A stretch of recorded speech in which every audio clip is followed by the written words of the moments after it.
الحمد لله وكفى وسلام على عباده الذين اصطفى أما بعد فأعوذ بالله من الشيطان الرجيم بسم الله الرحمن الرحيم يا أيها الذين آمنوا كتب عليكم الصيام كما كتب على الذين من قبلكم لعلكم تتقون أياما معدودات وقال تعالى شهر رمضان الذي أنزل فيه القرآن هدى للناس وبينات من الهدى والفرقان وقال النبي صلى الله عليه وسلم من صام رمضان إيمانا واحتسابا غفر له ما تقدم من ذنبه أو كما قال عليه الصلاة والسلام سبحان ربك رب العزة عما يصفون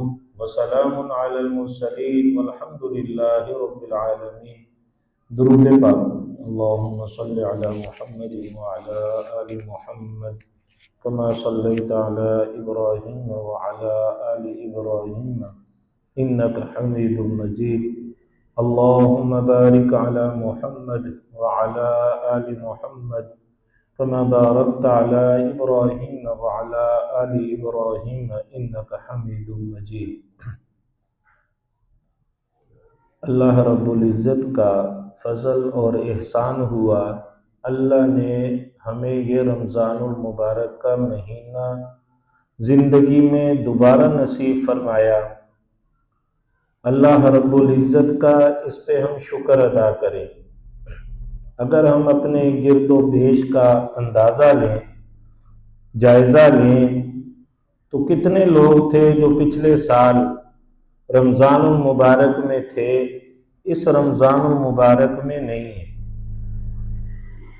ان کا بھی شاید یہ خیال نہ ہو یا ان کا بھی یہ یقین نہ ہو کہ ہم اگلے سال نہیں ہوں گے، لیکن اللہ رب العزت نے ان کو اپنے پاس بلا لیا۔ مجھے اور آپ کو بھی اس بات کی فکر ہونی چاہیے، اس کا خیال پختہ یقین ہونا چاہیے کہ ہو سکتا ہے ہمارا زندگی کا بھی یہ آخری رمضان ہو، اگلے رمضان میں پتہ نہیں ہم ہوں گے یا نہیں۔ اس رمضان کو ہم اس طرح گزاریں کہ یہ زندگی کا آخری رمضان ہے، اللہ نے ہمیں دے دیا، الحمدللہ، اللہ کا شکر ہے۔ جو بندہ اللہ کی دی ہوئی نعمت کا شکر ادا کرتا ہے، اللہ رب العزت اس کی نعمت میں اور زیادہ اضافہ فرما دیتے ہیں۔ لَإِن شَكَرْتُمْ لَأَزِيدَنَّكُمْ۔ اور ناشکری کرنے والا بندہ اللہ کو ناپسند ہے، اور شکر کرنے والے بندوں کو اللہ پسند فرماتے ہیں، اپنا محبوب بنا لیتے ہیں، اور صحیح معنی میں اس نعمت کا قدر بھی بندے کو نصیب ہوتا ہے جب بندہ اس کا شکر ادا کرتا ہے۔ تو رمضان المبارک کا مہینہ، اس کے روزے، تراویح، ان سب کا ہم شکر ادا کریں۔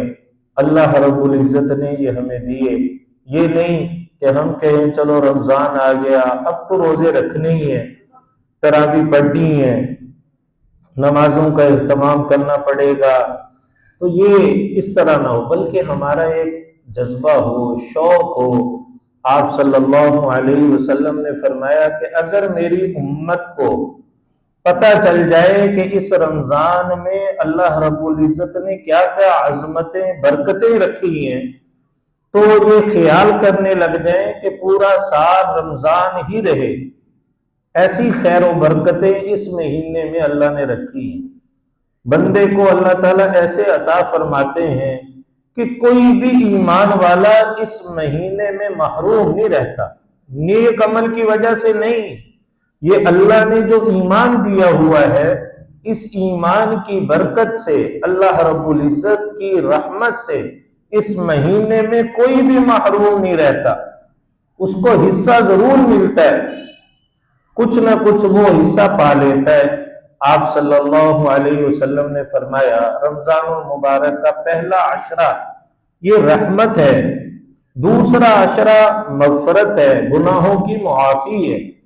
فرمایا تیسرا عشرہ خلاصی ہے، جہنم سے آزادی ہے، دوزخ سے نجات دیتے ہیں آخری عشرے کے اندر۔ تقسیم کر دیا، جو پہلا عشرہ آتا ہے، جو نیک لوگ ہوتے ہیں، شروع سے نیکی کر رہے ہیں، وہ اس کے پہلے عشرے میں ہی اللہ کی رحمتوں کو لوٹتے ہیں۔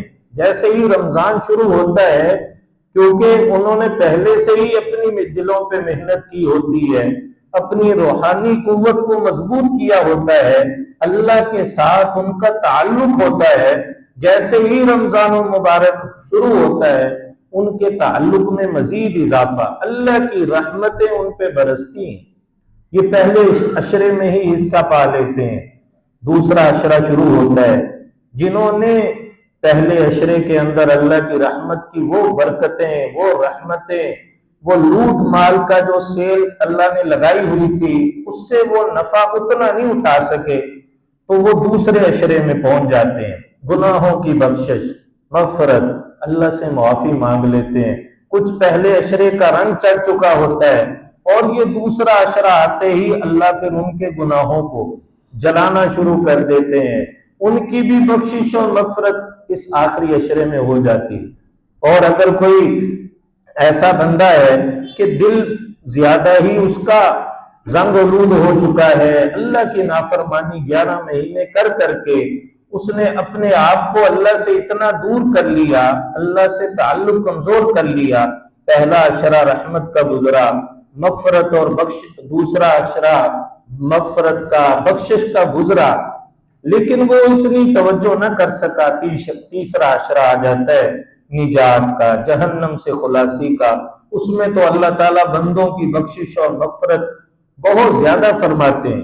آپ صلی اللہ علیہ وسلم کی ایک حدیث مبارکہ ہے، فرمایا روزانہ اللہ رب العزت افطاری کے وقت میں 60,000 بندوں کو جہنم سے آزادی عطا فرماتے ہیں، جو گناہ کر کر کے، اللہ کی نافرمانی کر کر کے جہنم کے مستحق ہو چکے ہوتے ہیں۔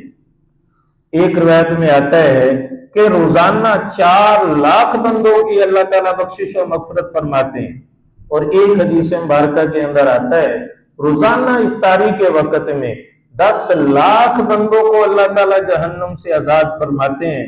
اور فرمایا جب آخری دن ہوتا ہے رمضان المبارک کا، تو پورے مہینے میں جتنے لوگوں کی اللہ نے بخشش اور مغفرت کی ہوتی ہے، اس آخری دن کے رمضان کے افطاری کے وقت میں اللہ پورے مہینے کے برابر اس ایک دن میں بخشش اور مغفرت فرماتے ہیں۔ کتنے لوگ جہنم سے خلاصی پا لیتے ہیں، چھٹکارا پا لیتے ہیں۔ انسان اس مہینے کے اندر اللہ تعالیٰ کی طرف متوجہ ہو جائے، اپنا رخ اللہ کی طرف کر لے، اور اس مہینے کو نعمت سمجھے۔ یہ اللہ کی بخشش کے بہانے، اللہ کی عطا کے بہانے اللہ بندوں کو نوازتے ہیں، بہانے سے۔ یہ رمضان المبارک کا مہینہ، فرمایا جس نے رمضان کے روزے رکھے، آداب کے ساتھ رکھے، پورا اہتمام کیا، پچھلے رمضان سے اس رمضان تک اس کے گناہ معاف۔ من صام رمضان ایمانا و احتسابا، جس نے رمضان کے روزے رکھے ایمان کی حالت میں، اللہ پہ پورا یقین ہے، اور احتسابا ثواب کی نیت سے، اخلاص کے ساتھ، اللہ کو راضی کرنے کے لیے، غفر لہ ما تقدم من ذنبی، فرمایا اس کے پچھلے سارے گناہوں کو اللہ معاف فرما دیتے ہیں۔ من قام رمضان ایمانا و احتسابا، جس نے رمضان المبارک میں تراویح پڑھی، قیام کیا، فرمایا ایمان کی حالت میں، ثواب کی نیت سے، اللہ نے اس کے پچھلے گناہ بھی معاف کر دی۔ تراویح کی وجہ سے گناہوں کو معاف، رمضان مبارک میں قرآن پاک کی تلاوت کی جاتی ہے، اس کی وجہ سے اللہ تعالیٰ گناہوں کو معاف کر دیتے ہیں۔ اللہ کی رحمت کے بہانے ہیں، اللہ تعالیٰ کی رحمت بہانے ڈھونڈتی ہے کہ کس طرح میں اپنے بندوں کو معاف کر دوں۔ تو یہ رمضان المبارک کا مہینہ، آپ صلی اللہ علیہ وسلم ایک دفعہ منبر پہ تشریف لائے، پہلی درجے پہ آپ صلی اللہ علیہ وسلم نے قدم مبارک رکھے، فرمایا آمین، دوسرے پہ رکھے، فرمایا آمین، تیسرے پہ رکھے، فرمایا آمین۔ صحابہ نے عرض کیا اللہ کے رسول صلی اللہ علیہ وسلم، آج ہم نے آپ سے ایسی بات دیکھی ہے، ایسا واقعہ پیش آیا، پہلے کبھی ایسے نہیں ہوا کہ آپ نے آمین فرمایا ہو۔ آپ صلی اللہ علیہ وسلم نے فرمایا کہ آج میرے پاس جبرائیل علیہ السلام تشریف لائے تھے، جبرائیل علیہ السلام آئے تھے اور انہوں نے 3 بد دعائیں کی اور میں نے تینوں پہ آمین کہا۔ جب میں نے پہلے درجے پہ ممبر کے پاؤں رکھے، قدم رکھے، تو جبرائیل علیہ السلام نے کہا کہ وہ بندہ ہلاک ہو جائے جو رمضان المبارک کا مہینہ پائے اور اپنی بخشش اور مغفرت نہ کروا سکے، کہ جس میں اللہ کی رحمت ایسے موسلا دھار بارش کی طرح برستی ہے، اللہ کی رحمت کی گھٹائیں ہر طرف چھائی ہوتی ہیں، اس رحمت سے بھی بندہ حصہ نہ پا سکے، اپنے گناہوں کو معاف نہ کروا سکے، فرمایا ایسا بندہ ہلاک ہو جائے۔ میں نے اس پہ آمین کہا۔ دوسرے پہ جب میں نے پاؤں رکھے، قدم رکھے، تو جبرائیل نے علیہ السلام نے کہا کہ وہ بندہ بھی ہلاک ہو جائے جس کے سامنے آپ کا نام نامی اس میں گرامی آئے اور پھر وہ آپ پہ درود پاک نہ پڑے، درود شریف۔ تو میں نے اس پہ بھی آمین کہا۔ آپ صلی اللہ علیہ وسلم کا نام نامی جس مجلس میں آئے، ایک دفعہ تو اس آپ صلی اللہ علیہ وسلم کی ذات مبارک پہ درود پڑھنا یہ واجب اور ضروری ہے، اور اگر کئی دفعہ آ رہا ہے، ایک ہی مجلس میں بیٹھے ہیں، بار بار تذکرہ آپ صلی اللہ علیہ وسلم کا ہو رہا ہے، پھر درود پاک پڑھ لے تو مستحب اور بہتر ہے، لیکن ایک دفعہ ضروری ہے۔ تو جب بھی ہم درود پاک یعنی مجلس میں اس طرح بیٹھیں، آپ صلی اللہ علیہ وسلم کا نام نامی آئے، اس میں گرامی آئے، تو درود پاک کا اہتمام کر لیا کریں۔ تیسرے پہ فرمایا جب میں نے پاؤں رکھے، قدم رکھے، تو جبرائیل نے کہا کہ وہ بندہ بھی ہلاک ہو جائے کہ جس نے والدین کو یا والدین میں سے ایک کو بڑھاپے کی حالت میں پایا اور ان کی خدمت کر کے وہ جنت میں اپنے آپ کو داخل نہ کروا سکا، کہ والدین کی خدمت ان کے لیے راحت اور سکون کا سبب بھی بنا، اس نے والدین کو تکلیف پہنچائی، ان کے دل کو چھلی کیا، ان کو پریشان کیا، تو ایسے بندے کی بھی بخشش اور مغفرت اللہ تعالیٰ نہیں فرماتے، اس کی بھی ہلاکت کی بد دعا جبرائیل نے کی، فرشتوں کے سردار ہیں، نوری فرشتوں کے، اور نبی صلی اللہ علیہ وسلم تمام انبیاء کے سردار، ان کی بد دعا، پھر ان کا آمین کہنا کہ اللہ قبول فرما، اس کی قبولیت میں کوئی شک نہیں ہے۔ والدین کا نافرمان بہت بڑا گناہ ہے۔ بخاری شریف میں ایک واقعہ لکھا ہے کہ امام بخاری رحمت اللہ علیہ نے کہ ایک بستی اور دیہات کے اندر ایک نوجوان کو قبر کے اندر دفن کر دیا گیا، ڈال دیا گیا، تو وہ قبر کے اندر جب دفنا کے آ گئے، اگلا دن جب آیا تو عصر کے وقت یا اس شام کے وقت کے قریب وہ قبر سے باہر نکلا، 3 آوازیں اس نے گدھے کی نکالی اونچی اونچی، اور پھر دوبارہ قبر کے اندر چلا گیا۔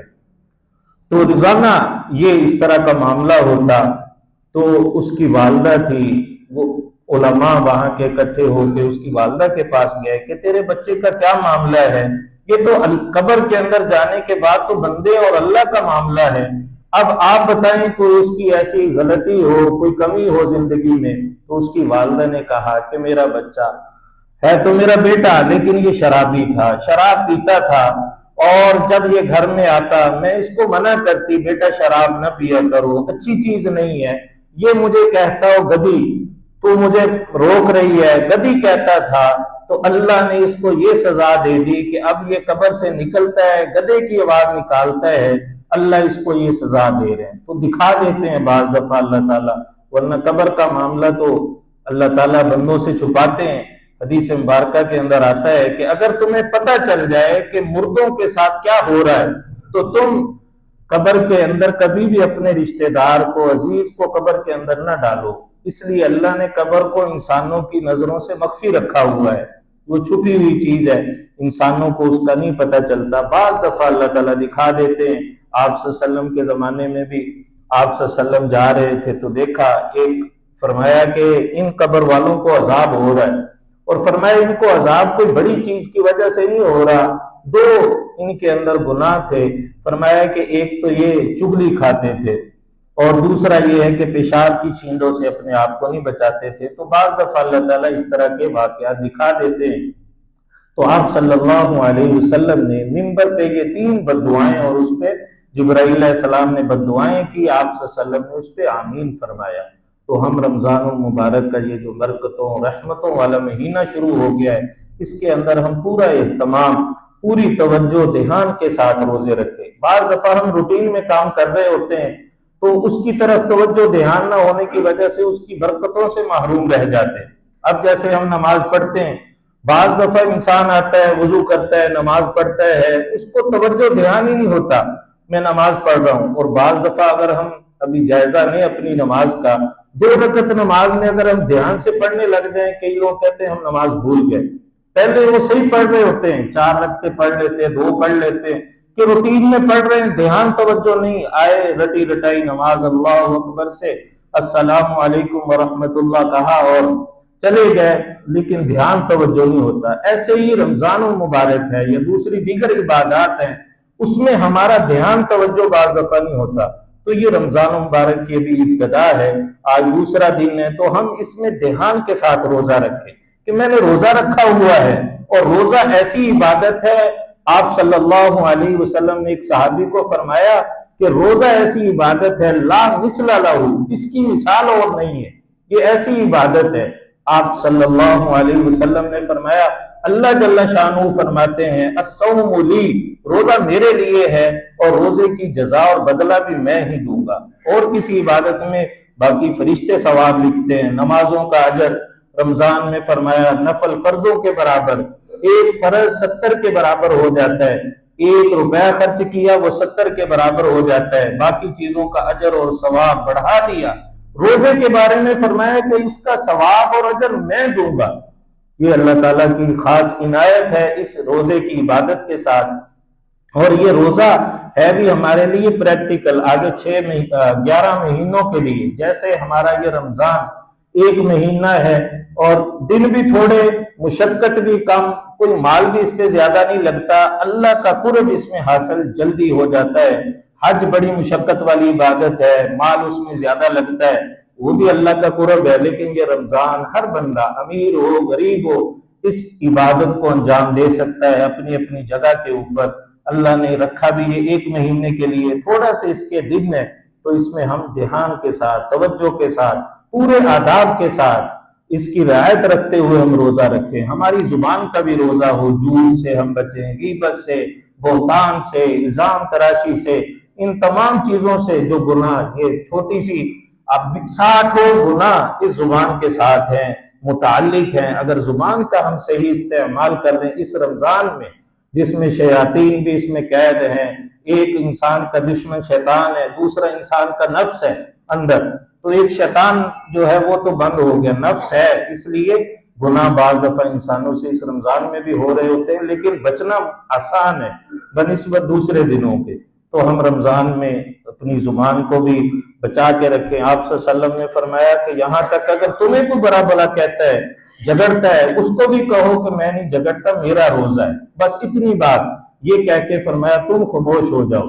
یہ روزے کے ساتھ زبان کا تعلق۔ پھر آنکھ، یہ جو ہے دل کے اوپر اس کا براہ راست اثر ہے۔ زبان، آنکھوں سے ہم جو دیکھتے ہیں وہ دل میں اترتا ہے۔ اگر ہم چاہتے ہیں ہمارا دل پاک و صاف ہو جائے، اللہ کی محبت اس میں آ جائے، تو اپنی نگاہوں کو ہم پاک صاف کر لیں۔ جن چیزوں کو دیکھنے کی اللہ نے اجازت دی ہے وہ دیکھیں، جن سے منع کیا ہے، وہ چلتی پھرتی چیزیں ہوں یا سکرین ہو، جہاں بھی ہو، ہم اپنی آنکھوں کو محفوظ رکھیں۔